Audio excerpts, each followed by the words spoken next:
Hijo mío, si tomares mis palabras y mis mandamientos guardares dentro de ti, haciendo estar atento tu oído a la sabiduría, si inclinares tu corazón a la prudencia, si clamares a la inteligencia y a la prudencia dieres tu voz, si como a la plata la buscares y la escudriñares como a tesoros, entonces entenderás el temor de Dios y hallarás el conocimiento del Señor, porque Dios da la sabiduría y de su boca viene el conocimiento y la inteligencia. Él provee de sólida sabiduría a los rectos y es escudo a los que caminan rectamente. Proverbios capítulo 2 del 1 al 7. A todos les damos una cordial bienvenida a la Asociación Publicadora Universal, al estudio de la Biblia y del espíritu de profecía. Le invitamos a tomar papel y pluma mientras estudiamos el estudio titulado Los obreros de la hora undécima. Antes de iniciar nuestro estudio, voy a leer en el libro Consejos sobre la obra de la escuela sabática. En la página 26 dice lo siguiente: todavía hay mucha verdad preciosa para ser revelada al pueblo de Dios en este tiempo de peligros y de tinieblas. Pero es el propósito determinado de Satanás impedir que los rayos de luz de la verdad penetren en el corazón de los hombres. Si queremos tener la luz que ha sido provista para nosotros, debemos manifestar el deseo que tenemos de ella por un diligente escudriñamiento de la palabra de Dios. Queridos hermanos, aquí la palabra inspirada nos dice que Dios tiene verdades para nosotros que vivimos en este último tiempo. Nosotros, el pueblo de Dios, la iglesia adventista del séptimo día. Pero es el plan determinado de Satanás, dice, impedir que esta luz brille sobre nosotros, especialmente en este periodo de peligro y tinieblas. Vamos a arrodillarnos en oración para pedir que el Señor nos instruya, nos ilumine y nos motive con su palabra a hacer exactamente lo que nos ha llamado a hacer su pueblo, el pueblo adventista en estos últimos días. Vamos a orar. Amantísimo Padre que está en el cielo, santificado sea su santo nombre. En este momento, Dios, en el nombre de Cristo Jesús, venimos a implorarle que nos bendiga mientras escudriñamos su palabra. Ponga en nosotros ese grande deseo de conocer su voluntad y poder obrar de acuerdo a ella como pueblo de Dios. Gracias por la presencia de su Santo Espíritu. En el nombre de Cristo Jesús. Amén. Bien, vamos a ir al libro de Mateo capítulo 20. Mateo capítulo 20 versículos del 1 al 8. Dice lo siguiente: porque el reino de los cielos es semejante a un padre de familia que salió por la mañana a buscar obreros para su viña. Y habiéndose concertado con los obreros en un denario al día, los envió a su viña.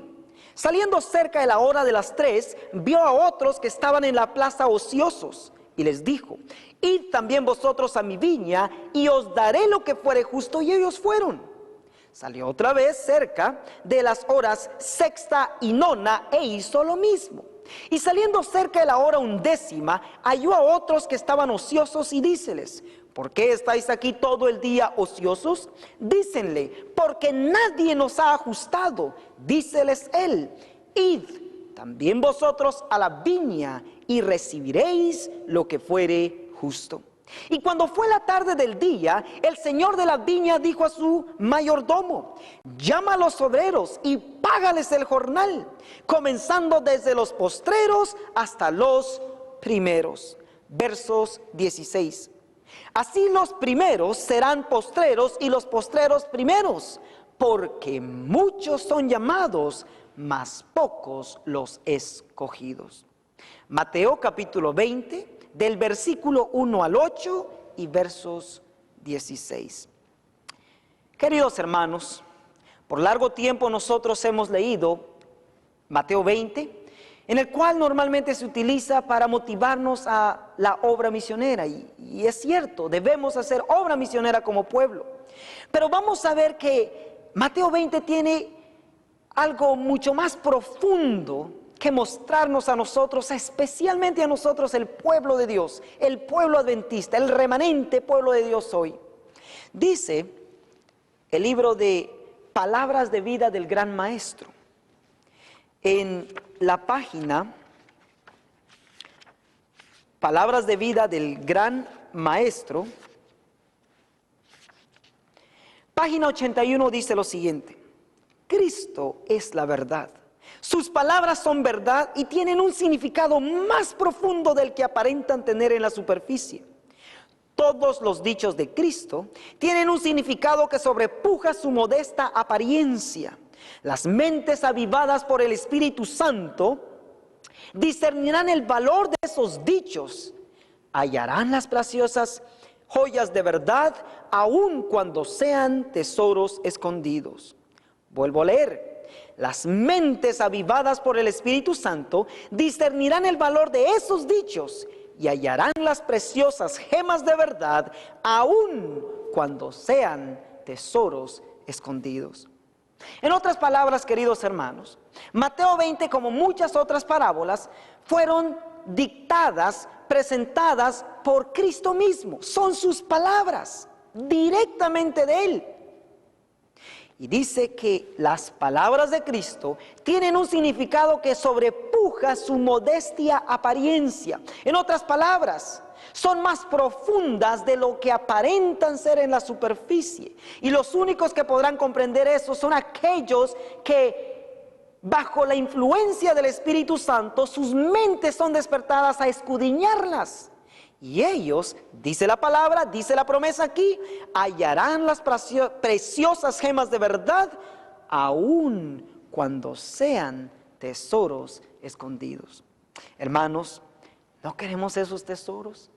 ¿No queremos encontrar esas preciosas gemas para nuestro bien, para nuestra instrucción y para que nos iluminen como pueblo de Dios en estos últimos días? Con eso en mente, encontramos en Mateo 20 lo siguiente. En el verso 1 encontramos que el reino de los cielos es comparado con un padre de familia. Encontramos al padre de familia buscando obreros. Los obreros, dice, son enviados a su viña. Los obreros son contratados en la plaza. Y si notamos cuidadosamente, se menciona que el padre de familia sale a buscar obreros muy temprano por la mañana. Luego sale a la hora tercera, luego sale a la hora sexta y nona, y finalmente a la hora 11. En otras palabras, aquí encontramos un padre de familia, encontramos una viña donde se debe trabajar, encontramos una plaza donde él contrata a sus obreros, y encontramos a los obreros que él utiliza en diferentes horas. Encontramos 5 llamadas aquí en Mateo 20 de obreros. Muy temprano por la mañana, la hora tercera, la hora sexta, la hora novena y la hora 11. Primeramente preguntamos, ¿quién es este padre de familia? Encontramos la respuesta en Mateo capítulo 6, versículos 9. Vosotros pues, dijo Cristo, oraréis así: Padre nuestro que estás en los cielos, santificado sea tu nombre. Así que el Padre aquí es Dios. ¿Quiénes son los obreros? En el libro de Lucas capítulo 10 versículos 1 al 3 nos dice lo siguiente: y después de estas cosas designó el Señor aún a otros 70, los cuales envió de 2 en 2 delante de sí a toda ciudad y lugar a donde él había de ir, y les decía: la mies a la verdad es mucha, mas los obreros pocos. Por tanto, rogad al Señor de la mies que envíe obreros a su mies. Así que encontramos aquí en Lucas 10 que el Señor dice que sus obreros son aquellos que él utiliza para llevar el evangelio al mundo.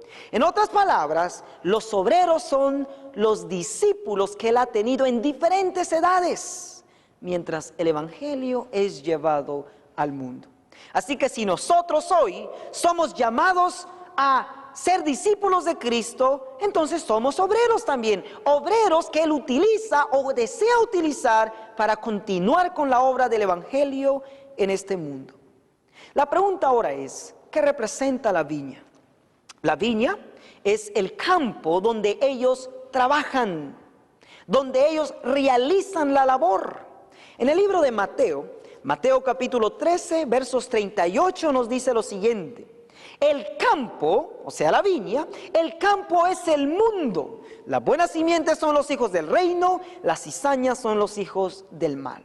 Encontramos entonces que el campo es la viña, es el lugar donde se trabaja como obreros, y dice la palabra que representa el mundo. La pregunta ahora es, ¿qué representa la plaza donde ellos son contratados? Si notamos en el capítulo 20 de Mateo, versículo 3 dice: y saliendo cerca de la hora de las 3, vio a otros que estaban en la plaza ociosos. ¿Qué representa la plaza, queridos hermanos? Exactamente eso. La plaza representa el lugar donde Dios nos prepara como sus obreros para poder salir al campo, a la viña, al mundo a trabajar. Sí, mis hermanos, la plaza representa a la iglesia. En Testimonios para la Iglesia, tomo 5, Testimonios para la Iglesia, tomo 5, en la página 189 en español y en inglés es la página 203. Dice lo siguiente: las siguientes palabras de Cristo se aplican a la iglesia. ¿Por qué estáis todo el día desocupados? Mateo 26. ¿Por qué no estáis ocupados en alguna tarea dentro de su viña? Vez tras vez Él os ha rogado: id también vosotros a la viña, y lo que sea justo, eso recibiréis. Pero este gentil llamado del cielo ha sido descuidado por la gran mayoría. ¿Qué encontramos en esta escritura? Encontramos que la inspiración dice que las palabras de Cristo, de Mateo, se aplican a la iglesia. Y según Mateo 20, ¿a quiénes dirigió estas palabras? Claro que sí, a los obreros que estaban en la plaza. Así que concluimos que la plaza representa a la iglesia. Bien, después de ver que el Padre es Dios, los obreros, sus discípulos, la viña, el mundo, la plaza, su iglesia, donde nos prepara o contrata, la pregunta ahora es, ¿de cuántas horas se compone este día parabólico? En el libro de San Juan, capítulo 11, versículos 9 nos dice lo siguiente: respondió Jesús: ¿no tiene el día 12 horas? El que anduviere de día no tropieza, porque ve la luz de este mundo. ¿Cuántas horas dijo Jesús que tiene el día? Sí, mis hermanos, 12 en el periodo de luz y 12 en el periodo de noche. Un total de 24 horas. Aquí vemos que Jesús se refería a que el día tiene 12 horas, sí tiene 12 el día con la luz como 12 de noche. Pero en Mateo 20 estamos tratando en el periodo de día. De hecho, la naturaleza nos muestra que los obreros no pueden trabajar en el campo a menos que haya sol, o sea, luz. Esto nos muestra, hermanos, de que es el periodo del día que Mateo 20 está tratando. Está tratando con las horas muy temprano por la mañana, la hora tercera, la hora sexta, la hora nona y finalmente la hora undécima. Con esto pasamos al siguiente punto. Nuevamente preguntamos, ¿cuántas llamadas de obreros encontramos en Mateo 20? Claro que sí, hemos visto que hay 5 llamadas.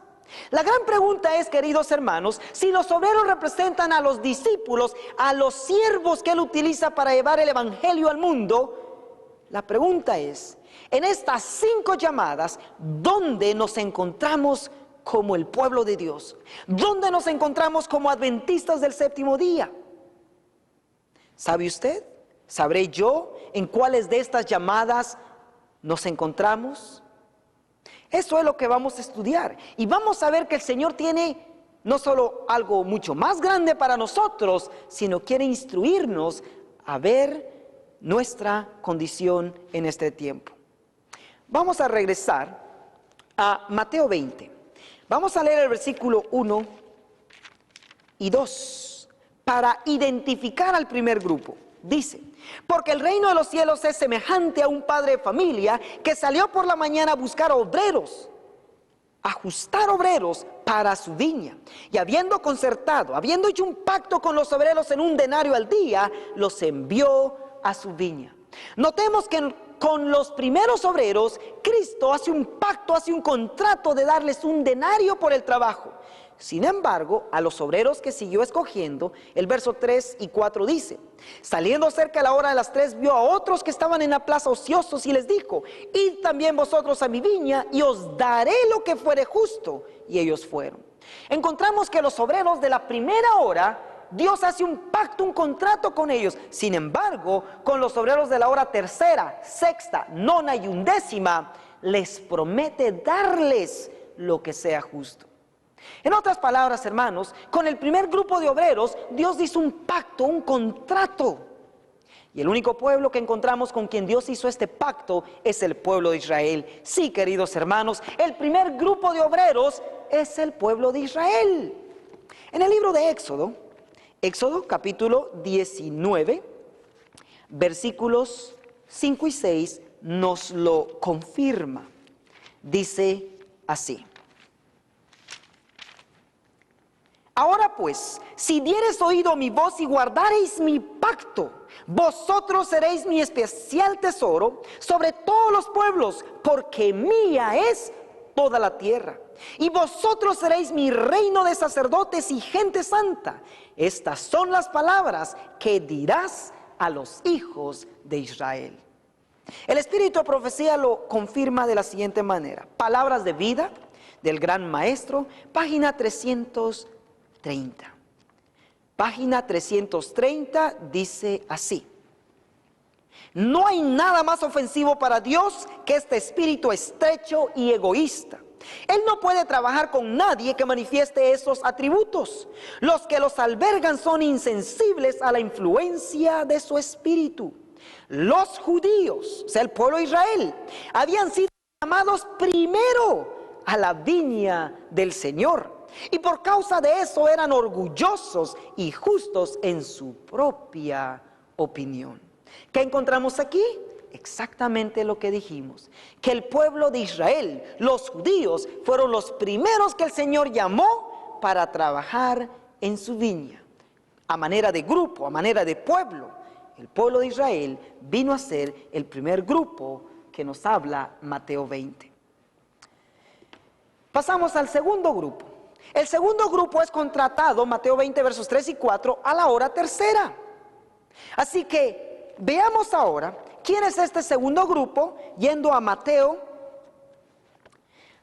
capítulo 20, versículos 3 y 4 dice: saliendo cerca de las horas de las 3, vio a otros que estaban en la plaza ociosos, a los cuales también dijo: vosotros id a mi viña y os daré lo que fuere justo. Y ellos fueron.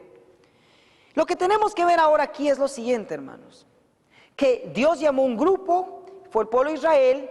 Ellos fueron fieles por un tiempo, pero finalmente encontramos que el primer grupo que Dios llamó terminó crucificando a Cristo. ¿Saben a qué hora lo hicieron? Vamos al libro de Marcos capítulo 15. Marcos capítulo 15 verso 25 dice: y era la hora de las 3 cuando le crucificaron.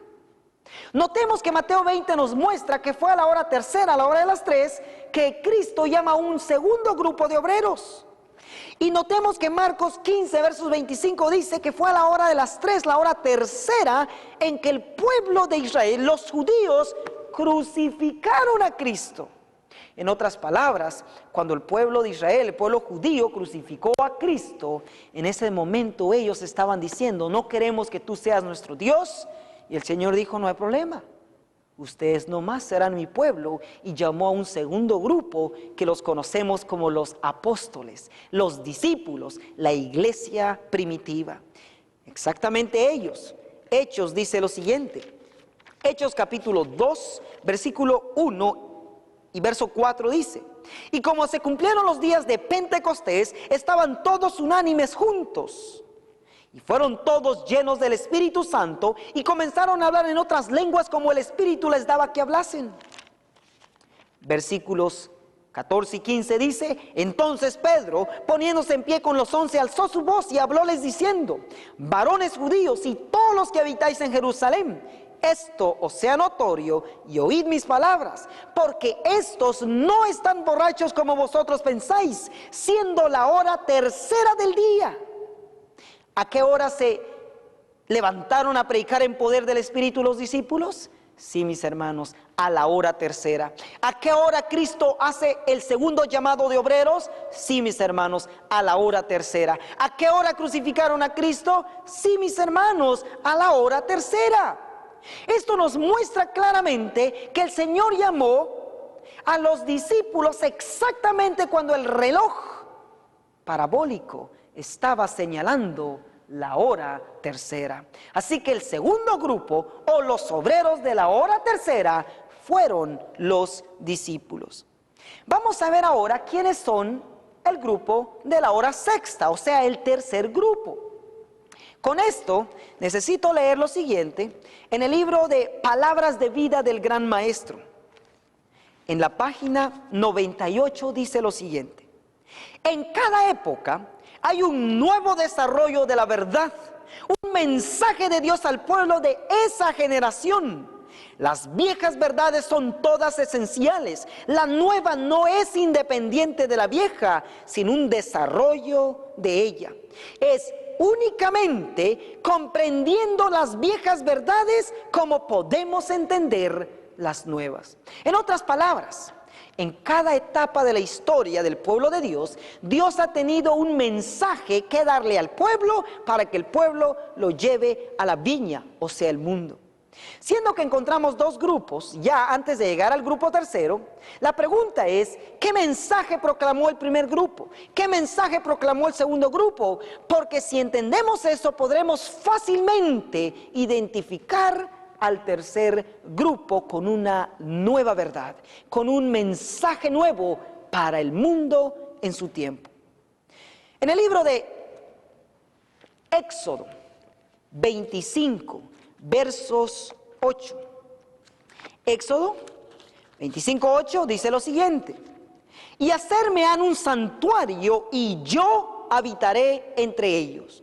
En otras palabras, el santuario y el sistema ceremonial fue la manera en que el pueblo de Israel predicaba de Cristo en su tiempo. Esto lo dice el libro de Profetas y Reyes, página 13.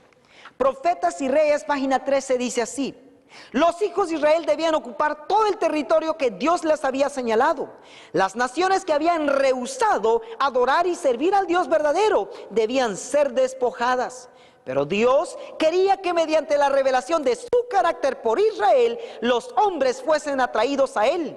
La invitación del Evangelio debía ser dada a todo el mundo por medio de la enseñanza del sistema de sacrificios. Cristo debía ser ensalzado ante las naciones y habrían de vivir todos los que mirasen a Él.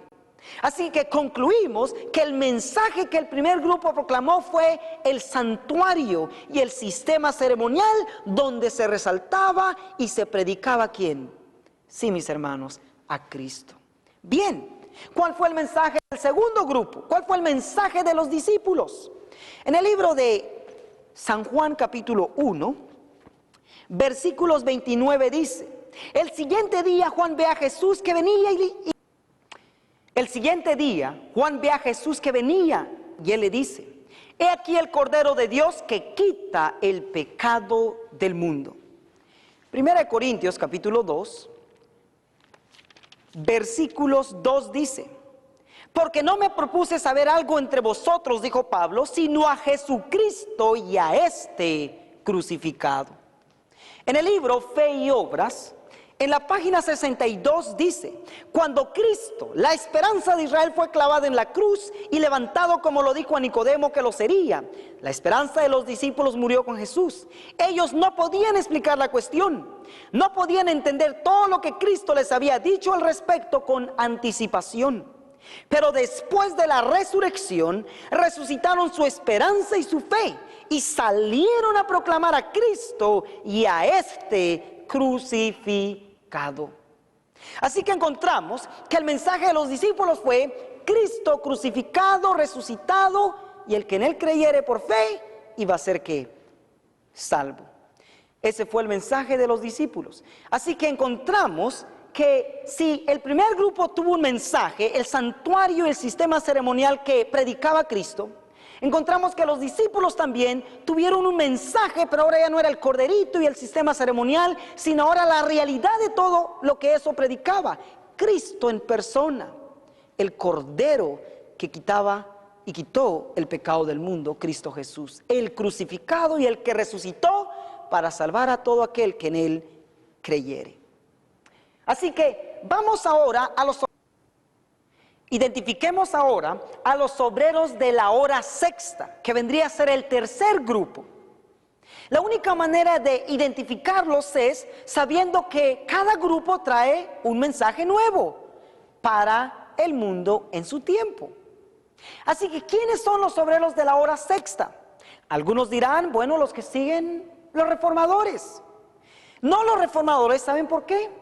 Porque ellos no trajeron verdades nuevas, sino proclamaron las verdades que el papado había pisoteado y escondido. De hecho, Conflicto de los Siglos, en la página 439, nos dice lo siguiente. Dice así: Roma le negó la Biblia al pueblo y exigió que en su lugar todos aceptasen sus propias enseñanzas.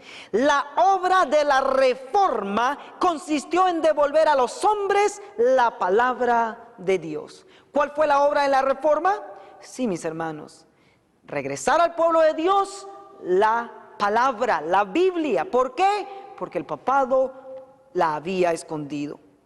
Así que poquito después de ellos encontramos que sí, Dios mandó un nuevo mensaje y lo mandó o lo envió a través de el hombre que conocemos como Guillermo Miller. Sí, mis hermanos, los obreros de la hora sexta son aquellos que trajeron el mensaje del segundo advenimiento. Dice la inspiración de la siguiente manera. Vamos a leer en el libro de Apocalipsis, capítulo 14, versículos 6 y 7. Dice: vi a otro ángel volar por en medio del cielo, que tenía el evangelio eterno para predicarlo a los que moran en la tierra, a toda nación, tribu, lengua y pueblo, diciendo en alta voz: temed a Dios y dadle honra, porque la hora de su juicio es venida, y adorar a aquel que ha hecho el cielo, la tierra y el mar y las fuentes de las aguas. ¿Qué encontramos aquí? Encontramos que Guillermo Miller y sus colaboradores proclamaron el mensaje del primer ángel, diciendo que venía un juicio, que la hora del juicio había llegado. Y dice la inspiración en el libro Conflicto de los Siglos, en la página 401, dice así. Pongamos mucha atención a esta cita: esta obra de juicio, que precede inmediatamente al segundo advenimiento, es la que se anuncia en el primer mensaje angelical de Apocalipsis 14:7. Temed a Dios y dadle honra, porque la hora de su juicio ha llegado. Miren ahora lo que dice: los que proclamaron esta amonestación dieron el debido mensaje a su debido tiempo. ¿Qué dice? Que los que proclamaron el mensaje de que venía un juicio previo al segundo advenimiento de Cristo, dieron el debido mensaje a su debido tiempo. Queridos hermanos, esto nos muestra entonces que el reloj estaba marcando la hora sexta. la hora en la cual los obreros de la hora sexta proclamaron que venía un juicio y que debía adorarse aquel que hizo los cielos y la tierra y todo lo que en ello hay. Sin esa preparación proclamaban que nadie podía estar listo para ir al cielo. Así que encontramos que ellos dieron el debido mensaje a su debido tiempo. En el mismo libro se reafirma el mensaje que Guillermo Miller y sus colaboradores predicaron en ese tiempo.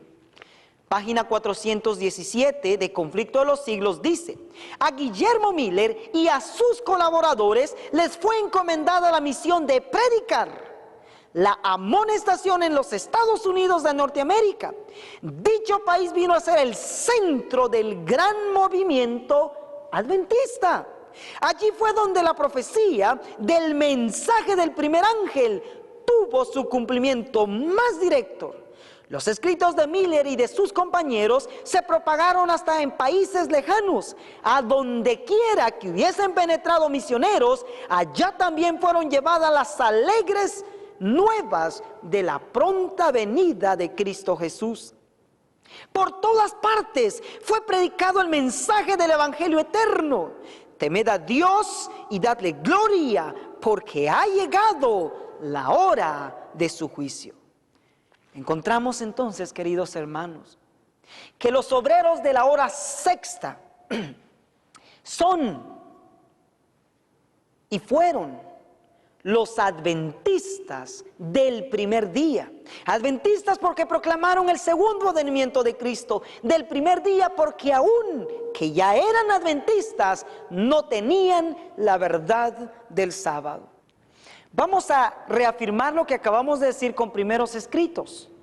Primeros Escritos, página 7, dice: cuando en realidad, dice, aluden a quienes habían participado en el gran despertar de 1831 a 1844, pero no aceptaron luego la verdad del sábado y se contaban entre aquellos a quienes hoy llamaríamos adventistas del primer día. Así que los obreros de la hora sexta, los que proclamaron el mensaje o empezaron a proclamar el mensaje del segundo advenimiento, hoy les llamaríamos adventistas del primer día, porque dijimos y sabemos que ellos no contaban con la verdad del sábado.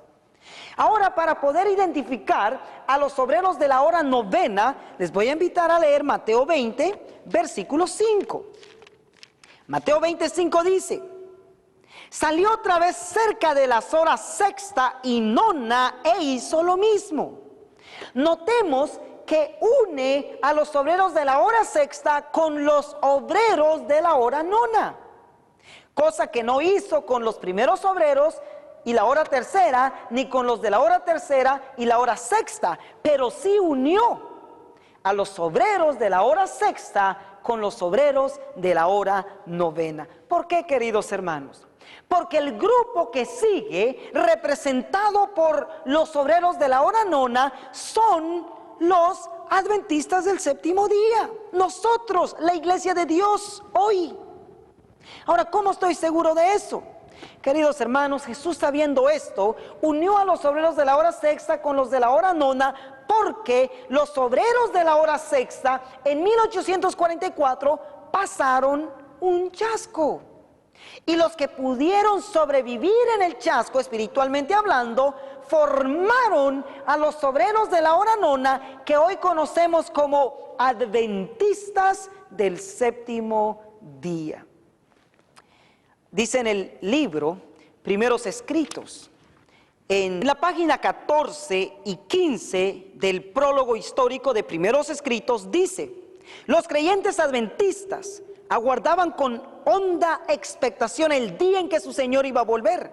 Consideraban el otoño de 1844 como el momento señalado por la profecía de Daniel. Pero Jesús no vino a la tierra como lo esperaba la compañía, que le aguardaba gozosamente, para purificar el santuario, limpiando la tierra por fuego. Vi que era correcto su cálculo de los periodos proféticos. El tiempo profético había terminado en 1844 y Jesús entró en el lugar santísimo para purificar el santuario al fin de los días. Casi Inmediatamente después del chasco de octubre, muchos creyentes, estos eran los adventistas del primer día, muchos creyentes y pastores que se habían adherido al mensaje adventista se apartaron de él. Otros fueron arrebatados por el fanatismo. Comenzando nuevamente, dice, otro grupo a fijar fechas. Pero otro grupo menor, que vino a ser el de los antecesores de la iglesia adventista del séptimo día, hallaba certeras las evidencias de la obra del Espíritu Santo en el gran despertar. Vuelvo a leer esto. Otro grupo menor, o sea, de los chasqueados, que vino a ser el de los antecesores de la iglesia adventista del séptimo día, hallaba certeras las evidencias de la obra del Espíritu Santo en el gran despertar y consideraba imposible negar que el movimiento fuese obra de Dios, pues hacer esto habría sido despreciar al Espíritu de gracia. Para este grupo, los adventistas del séptimo día, que empezaban allí, la obra que debían hacer y lo que experimentaba estaba descrito en los últimos versículos de Apocalipsis 10. La pregunta ahora es, ¿cuántos quedaron de ese chasco? ¿Cuántos quedaron de los obreros de la hora sexta que terminaron formando los obreros de la hora novena, o sea, los adventistas del séptimo día? En la página 16 dice, del prólogo histórico, eran muy pocos los que constituían aquel grupo que avanzaba en la luz. En 1846 eran como 50 el grupo mayor que abandonó la esperanza de que la profecía se hubiese cumplido en 1844, contaba tal vez con 30,000 personas. En 1845 se reunieron para reexaminar sus opiniones en una conferencia que se celebró en Albany, estado de Nueva York.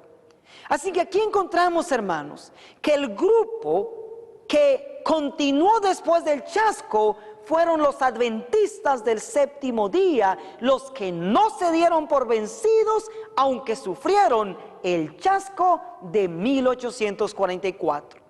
Con esto pasamos a los obreros de la hora nona. Por eso es que Cristo dijo claramente en Mateo 20 versículos 5, dijo así: salió otra vez cerca de las horas sexta y nona e hizo lo mismo. ¿Entendemos por qué nuestro Señor Jesucristo unió a los obreros de la hora sexta con los obreros de la hora nona? Claro que sí, hermanos. Él sabía del chasco. Él sabía que después del chasco de 1844 venían los obreros de la hora nona, que no fueron más que el resultado de los chasqueados, aquellos que permanecieron firmes, los adventistas del séptimo día. Y esos somos nosotros hoy. Así que los obreros de la hora nona somos los adventistas del séptimo día. Ahora, ¿cuál es el mensaje que Dios nos ha dado para proclamar al mundo? Apocalipsis, capítulo 13, versículos del 6 al 12, encontramos el mensaje del primer ángel, del segundo y del tercero. Y vi a otro ángel volar por en medio del cielo, que tenía el evangelio eterno para predicarlo a los que moran en la tierra, a toda nación, tribu, lengua y pueblo, diciendo en alta voz: temed a Dios y dadle honra, porque la hora de su juicio es venida, y adorad a aquel que ha hecho los cielos y la tierra, el mar y las fuentes de las aguas. Y otro ángel le siguió diciendo: ha caído Babilonia, aquella gran ciudad, porque ella ha dado a beber a todas las naciones del vino del furor de su fornicación. Y el tercer ángel lo siguió diciendo en alta voz: si alguno adora a la bestia, su imagen, o toma la señal en su frente o en su mano, este también beberá del vino de la ira de Dios. Aquí está la paciencia de los santos. Aquí están los que guardan los mandamientos de Dios y la fe de Jesús. Sí, mis queridos hermanos, el mensaje que proclamamos como adventistas al mundo es el mensaje del primero, del segundo y del tercer ángel. Estos mensajes en uno es lo que proclamamos al mundo que hoy perece. Dice la inspiración en Mensajes Selectos, tomo 1, en la página tomo 2, en la página 120, nos dice lo siguiente: la proclamación de los mensajes del primero, del segundo y del tercer ángel ha sido establecido por la palabra inspirada. El primer mensaje y el segundo se dieron en 1843 y 1844, y ahora estamos bajo la proclamación del tercero, pero aún ahora hay que seguir proclamando los 3 mensajes. Así que, queridos hermanos, encontramos que Dios nos amonesta a seguir en poder proclamando los mensajes del primero, del segundo y del tercero. ¿Por qué? Porque están muy bien establecidos en la palabra de Dios. Pero notemos ahora, hermanos, que después de los obreros de la hora novena, encontramos a un grupo más, a los obreros de la hora undécima. ¿Por qué es que aparece un grupo más después de haber visto que los obreros de la hora nona somos los adventistas del séptimo día? Y esta es la parte, queridos hermanos, donde deseamos llamar totalmente su atención. El Señor nos está mostrando aquí lo siguiente: el primer grupo trabajó 3 horas, el segundo trabaja 3 horas, el tercero trabaja 3 horas, 3 horas parabólicas. ¿Cuántas horas debiera trabajar el grupo de la hora novena? Claro que sí, 3 también, contémoslas. De la hora novena a las 10 sería 1, de la hora 10 a las 11 serían 2, de la hora 11 a la hora 12 serían 3. Pero encontramos aquí que los obreros de la hora novena trabajan 2 horas. Y que de emergencia el Señor está llamando, buscando a un grupo más, a los obreros de la hora undécima, que en vez de 3 horas o 2 horas, ellos en 1 hora parabólica terminarán la obra. ¿Por qué?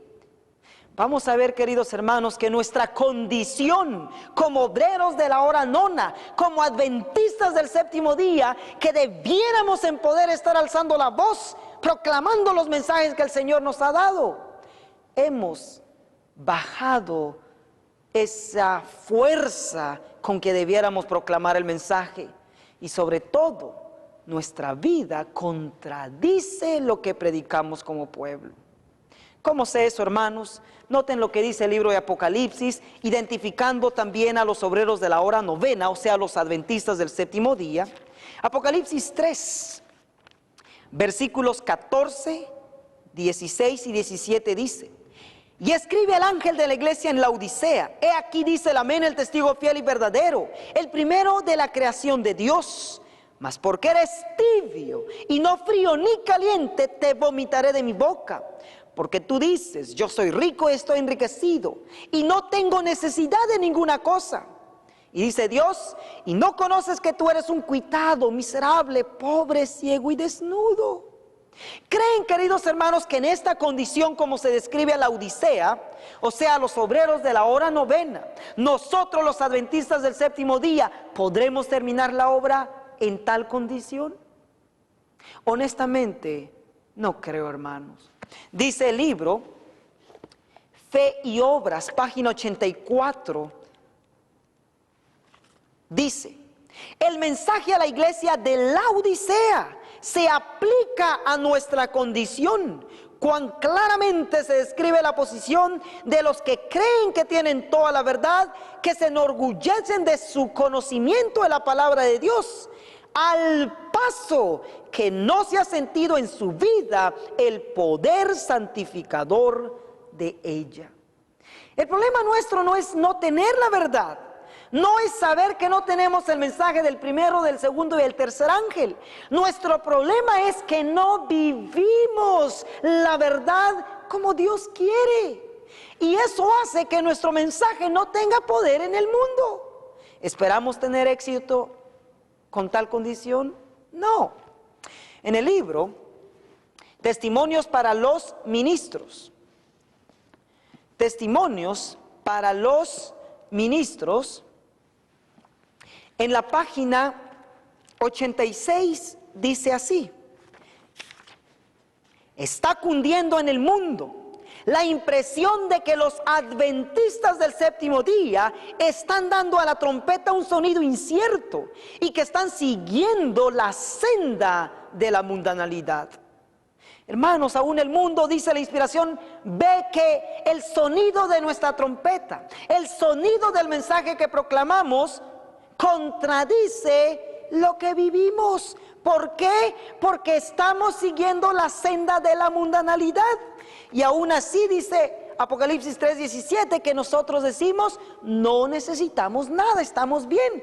Cuando Dios dice que estamos en una condición de tibieza. En tal condición, queridos hermanos, ministros, jóvenes, no podemos terminar la obra. Por eso es que Dios de emergencia está llamando a los obreros de la hora undécima, no para realizar otra iglesia o traer otra iglesia a vista, sino para mostrarnos que en nuestra condición no podemos terminar la obra, pero si como adventistas despertamos al llamado que Él nos hace hoy, no a meternos a otra iglesia, sino a aceptar el llamado de vivir la vida que debemos vivir. En vez de continuar siendo laodicenses tibios, obreros de la hora undécima en una situación cuitada, miserable y muy triste condición, si venimos a ser fieles e íntegros adventistas del séptimo día, viviendo la verdad a la altura que el cielo nos pide vivirla, Él nos llama y nos quiere usar como los últimos obreros, los obreros de la hora undécima. En el libro Palabras de Vida del Gran Maestro, dice lo que estamos realizando con nuestra manera de vivir. Página 256 dice: los profesos seguidores de Cristo no son más un pueblo separado y peculiar. La línea de demarcación es borrosa. El pueblo, o sea la iglesia, se está subordinando al mundo, a sus prácticas, a sus costumbres y a su egoísmo. La iglesia ha vuelto al mundo en la transgresión de la ley, cuando el mundo debiera haber vuelto a la iglesia por la obediencia al decálogo. Escuchen esto, hermanos. Diariamente la iglesia se está convirtiendo al mundo, y así todos estos esperan ser salvos por la muerte de Cristo. Queridos hermanos, en vez de convertir al mundo, el mundo nos ha convertido a nosotros. En tal condición no podemos terminar la obra. Pero alabado sea nuestro Señor Jesucristo. Él hoy nos está invitando como adventistas del séptimo día no a entrar a una nueva iglesia, sino a que como fieles adventistas podamos terminar siendo esos obreros de la hora undécima. Pongámoslo de la siguiente manera: Testimonios para los ministros, página 45, lo pone así: ¿no tiene Dios una iglesia viva? Él tiene una iglesia, pero es la iglesia militante, no la iglesia triunfante. ¿Por qué? Lamentamos que hayan miembros defectuosos, que haya cizaña en medio del trigo. ¿Qué estamos viendo aquí, queridos hermanos? Que la iglesia ahorita está militando, y en esta condición Dios nos ve tibios, no nos ve viviendo lo que debiéramos vivir, ni alzando la voz como debiéramos alzarla. Pero Él dice que lo que hoy es la iglesia militante, o sea, los obreros de la hora novena, vendrán pronto a ser la iglesia triunfante. Pongámoslo de otra manera. En el libro El Evangelismo, en la página 512, dice así: la iglesia triunfante, la obra pronto ha de terminar. Los miembros de la iglesia militante, repito, los miembros de la iglesia militante que han demostrado ser fieles, integrarán la iglesia triunfante. Oh, mis queridos hermanos, la iglesia adventista va a triunfar, no en su condición laodicense y tibia, sino en su condición de triunfo, de pureza y de santidad. Esa iglesia que ha de reflejar el carácter de Cristo en su totalidad antes de que Él venga. Sí, mis hermanos, si hoy recibimos el llamado de venir a ser obreros de la hora undécima, de seguro que examinaremos nuestra vida, haremos los cambios necesarios para llegar a ser ese tipo de obreros que Él pronto espera y desea tener. La pregunta es ahora, queridos hermanos, para esto, ¿cómo nos prepara Dios? Porque si el primer grupo, el pueblo de Israel, tuvo un mensaje, si el segundo grupo, los apóstoles, tuvieron un mensaje, si los obreros de la hora sexta, el tercer grupo, tuvieron un mensaje, si los obreros de la hora novena, nosotros tenemos un mensaje, ¿cuál es el mensaje que nos prepara como fieles adventistas para venir a ser obreros de la hora undécima? ¿Y qué mensaje proclaman al mundo? Esto nos lo dice Joya de los Testimonios, tomo 3, página 13. Hemos de poner a un lado nuestros planes estrechos y egoístas, recordando que se nos ha encargado una obra de la mayor magnitud y de la más alta importancia. Al hacer esta obra estamos pregonando los mensajes del primer ángel, del segundo y del tercero, y preparando así la llegada de aquel otro ángel del cielo que ha de iluminar la tierra con su gloria. Oh, queridos hermanos, esta cita dice: poniendo a un lado nuestros planes estrechos y egoístas, podremos ver que al proclamar el mensaje del primero, segundo y el tercero, debemos y debiéramos estar preparándonos, dice, para la llegada de ese otro ángel que ilumina toda la tierra con su gloria. Ese otro ángel está en Apocalipsis 18:1. Apocalipsis 18:1 dice así: después de estas cosas vi a otro ángel descender del cielo teniendo grande potencia, y la tierra fue alumbrada con su gloria. Normalmente entendemos que este es el ángel que ilumina toda la tierra durante el fuerte pregón. Pero previo a eso, este ángel viene a iluminar primero al pueblo, a preparar al pueblo para lograrlo.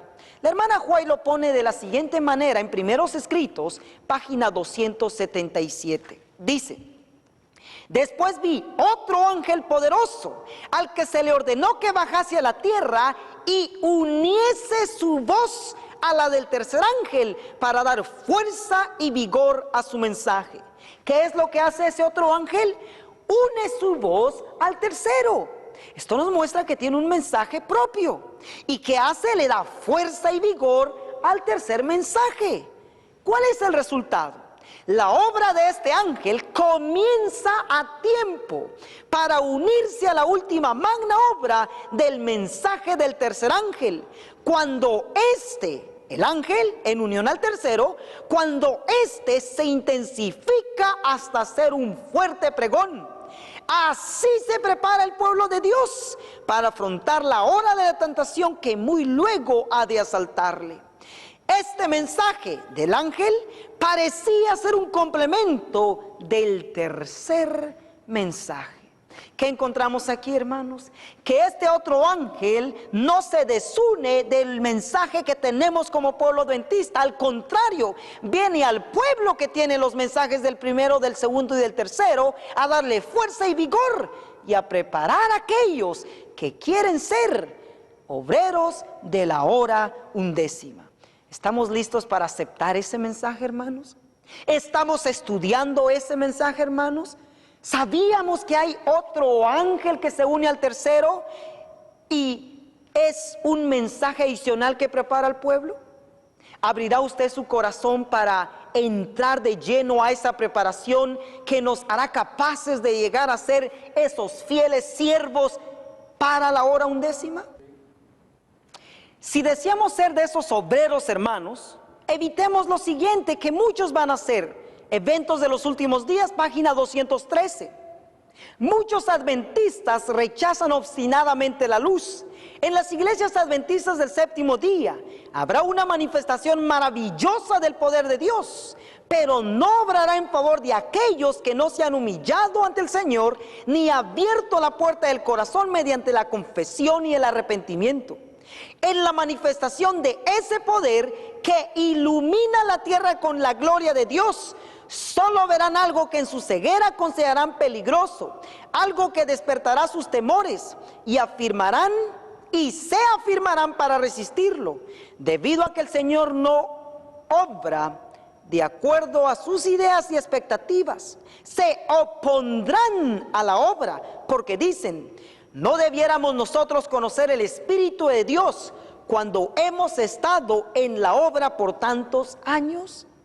El mensaje del tercer ángel no será comprendido por aquellos que se niegan a caminar en su gloria creciente, y los tales llamarán una luz falsa a la luz que iluminará la tierra con su gloria. Queridos hermanos, estamos por terminar nuestro estudio y el punto es este: Dios está enviando un mensaje adicional, el mensaje del otro ángel, para prepararnos y llegar a ser obreros de la hora undécima. Pero muchos se opondrán a ello, muchos le llamarán una luz falsa. ¿Qué nombre le dará usted? ¿Aceptará o rechazará? Note los resultados en la página 215 de eventos. En la hora undécima habrá miles que reconocerán la verdad. Estas conversiones a la verdad se realizarán con una rapidez que sorprenderá a la iglesia, y únicamente el nombre de Dios será glorificado.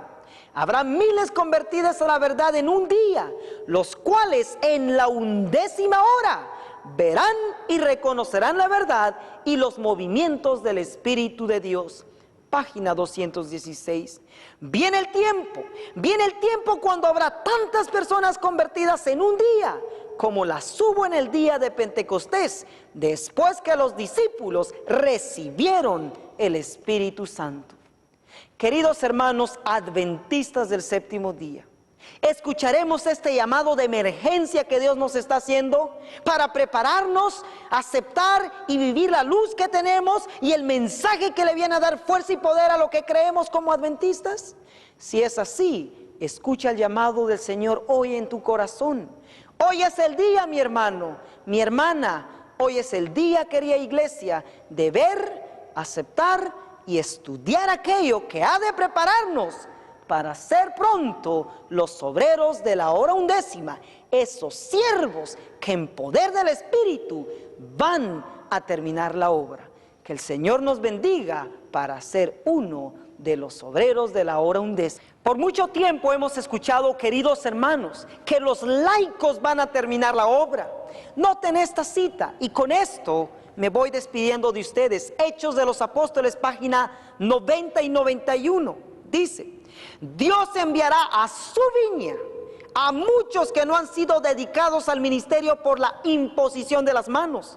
Cientos, sí, miles que han oído el mensaje de salvación están todavía ociosos en la plaza, cuando podrían estar empleados en algún ramo de servicio activo. A los tales Cristo les dice: ¿por qué estáis todo el día de ociosos? Y añade: id también vosotros a mi viña. Ojalá entiendan que hay una obra que debe hacerse fuera del púlpito por miles de consagrados miembros laicos. Oh, mis queridos hermanos, Dios nos está diciendo que Dios va a usar a los laicos en su mayoría para terminar la obra, y todo aquel que se humille para que Él utilice. En otras palabras, Dios nos muestra que la iglesia adventista va a triunfar y que esos siervos, esos laicos, esos obreros de la hora undécima han de terminar la obra en el mundo, en la hora undécima, bajo el poder del Espíritu Santo. Queridos hermanos, recordemos Mateo 20, 16. Así los primeros serán últimos y los últimos primeros, porque muchos son llamados, mas pocos escogidos. ¿Seremos de los escogidos? ¿Estaremos en la iglesia que va a triunfar? ¿En la iglesia adventista bajo la influencia del Espíritu Santo? ¿Bajo ese poder que ha convertido sus vidas?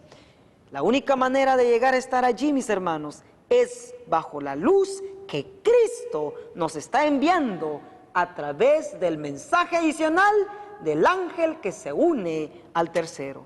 Que el Señor nos bendiga y espero encontrarnos en ese lugar todos juntos. Amén. Queridos hermanos, si han gustado de este tema, contamos con más, y si gusta puede llamarnos al 1-800-729-7494 dentro de Estados Unidos gratuitamente, o al área 254-751-9495. O nos puede escribir a Heraldos del Tercer Ángel, al P.O. Box 1192, Loma Linda, California, 92354. P.O. Box 1192, Loma Linda, California, 92354. Que el Señor me los bendiga y esperamos pronto escuchar de ustedes. Hasta pronto.